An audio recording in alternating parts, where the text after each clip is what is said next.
So I just watched Iron Man, and I liked it so much, I went right on and watched Iron Man 2. I think both the films were equally good, in my opinion.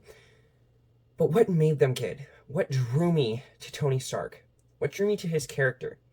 What drew me to his character is that he's unapologetically himself. Now, sometimes this does get him into trouble. He presents an ego that some people hate, and which makes him have a lot of enemies, as opposed to Captain America or someone else. But also, his ego allows him to create big things and allow him to set big goals. And I think that people who act more like Tony Stark could just be happier in general, just because they're more free. They aren't always thinking about what people think, they just say it. And that actually makes you more charismatic when you just say something that you actually believe, when you're not always trying to appease people, and it definitely is way less stressful. And I just think that all of the benefits really outweigh the cost of some people not liking you. And making some enemies isn't the worst thing in the world, guys. Everyone should have some enemies. It actually makes the world quite a bit more fun. It is, if you have no enemies, and like, what's really the game? In every movie, there's a villain. In every game, there is an objective and counter objectives that your opponents will play against you. And a board game is no fun without opponents. So at the end of the day, if you're trying to avoid having any opponents or having any enemies, that isn't good at all. So hopefully this video can help you work through a bit of that and learn to make some of those enemies. Be a bit more like Tony Stark. So right here on the computer, I actually have just gotten you guys this resource here. Be more like Tony Stark, a resource for finding your authentic self. So I'm just going to run through this real quick. I'll just run through this, and hopefully this can help some people out there just to find out who you really are, who you are beneath the mask that you've made, who you are. Yeah, who's your hidden self? Who's the kid under the bed, right? The kid in the closet with the cookies. Who is that kid? What have you hidden about yourself? So each section here is entitled. You have your authentic self, owning your strengths, polarizing like Tony Stark, challenge yourself, and closing reflections. I would recommend going through all of them, but if you were just going through one, probably this Tony Stark one would be really good to go through. I would recommend going through it all, though, which is what I'll be going through here. So, who was I between the ages 0 to 5?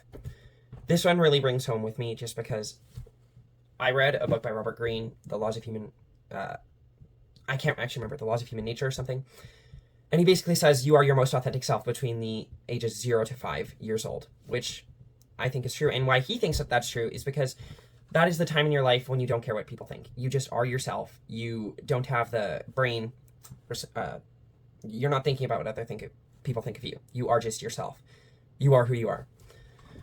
What makes me feel most alive today? This one is important because we need to figure out what gives us energy, what actually motivates us. Tony Stark, you see, he knows what makes him go forward. He's like, I love to party and do all this stuff and then work hard. And that's what he does. And he's like, he loves these comebacks and whatever, and his comebacks are awesome. When do I feel like I'm faking it? Super duper duper important one right here, because so often we're faking it. So often we are in a group and we say something that we know wasn't us. We know we shouldn't, like, it wasn't us saying it. It was like, it's what should be said and it's the right thing. Stop saying those things. And that is what this question is trying to flesh out here. So actually, if you spend time on a question, spend a lot of time on this question. Spend like a good 10-15 minutes on this one question. Like, it's very important to learn when you feel like you're faking it. It for the self-discovery phase of this, it just makes it very, very much, so much easier. What's one passion I've neglected? Pretty self-explanatory there. What scares me about being my authentic self? Yeah, there's a reason why we aren't ourselves. And we should probably figure that out. And if you guys want this resource, it'll be in the description down below. I forgot to say that. Yeah, the resource is down below. You can grab it in the link there. Owning my strengths and flaws. What are my biggest strengths? Yeah. What are they? Figure that out. It is actually helpful to know, because you know Tony Stark knows that in his snappy comebacks. What are you? I'm like a billionaire playboy philanthropist, I think is what he says. Or am I holding back because I don't want to seem too much? Similar to the one up here. Yeah, similar to up there. What are my flaws and how can I use them to my advantage? Tony Stark, he's always pointing out what is wrong with him. He basically says it before the other guy does. He's like, my armor sucks, you know? What is one truth I've what is one truth I've been holding back from sharing? So, yeah. That one is self-explanatory. What are my biggest strengths? Yeah, list 3 things you're really good at. Where am I holding back? Because I don't want to seem too much. Tony Stark, to most people, seems too much, and that's why they're drawn to him. They like that part of him. That's why a lot of people are drawn to Andrew Tate, because he's very far the other way. He's what we all want on the other side of the spectrum. He's the exact opposite of what we have now, which is why people are drawn to him and Tony Stark. What are my flaws and how can I use them to my advantage? Yeah. Use your flaws. It can be super helpful. A lot of this is just brainstorming, guys. You don't even have to use this resource. If you don't want to, just write this down or do something. Figure something out. Take action. I like watching Charisma on Command. If I don't actually write stuff down and I don't actually take notes in the video, he says so many good things in there, but I never actually use any of them because I forget them and my memory is bad. What's one truth I've been holding back from sharing? What does polarizing mean to me? So right here I have a quick definition of polarizing. Being polarizing isn't about intentionally causing conflict. It's about standing firm in your beliefs and values, knowing that not everyone will agree with you or like you, and being okay with that. It's the opposite of trying to please everyone, which often leads to trouble with your authentic self. So yeah. Polarizing. We want to be polarizing. We don't want to be the nice guy. All the time. We don't always want to be the nice guy. We do want to be unique. What does polarizing mean to me? I already said that. Am I trying too hard to avoid conflict? Yeah. I do this all the time. This one really resonates with me because I don't like conflict. And I will do I don't like to fight with people. I will try to hide from it. I don't like to get in conflicts with my friends at all.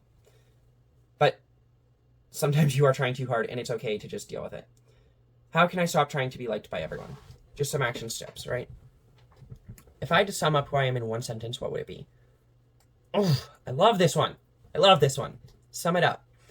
What's one thing I can do this week to live more authentically? Yeah. If you write this, actually grab your phone and put it on your whiteboard. I've got some things that I've got to do. So put it on your whiteboard.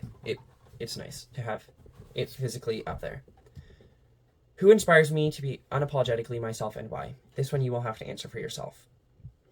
And figure out, a role model basically. What's one belief about myself I need to let go? Yeah. Even if you did one a month, that could be helpful. Or one a year. Or if you could get rid of one limiting belief every year, that would be insane. You'd be through all of them in 5 years. Well, no. There are a lot of them, so it might take a while, but working through them, right? Getting, not letting them hold you back. So I really hope this resource helps you guys out there. I know when I watched Iron Man, I immediately knew I was making this video because I saw a part of people in that movie that I don't usually see. I saw the person that doesn't care. He's not the Spider-Man hiding it from everyone. He's Tony Stark, and he's not afraid of telling people that. All right. Sorry, I missed 2 videos last week. It's because I was off skiing, but I'm back in the grind. All right, see you guys later.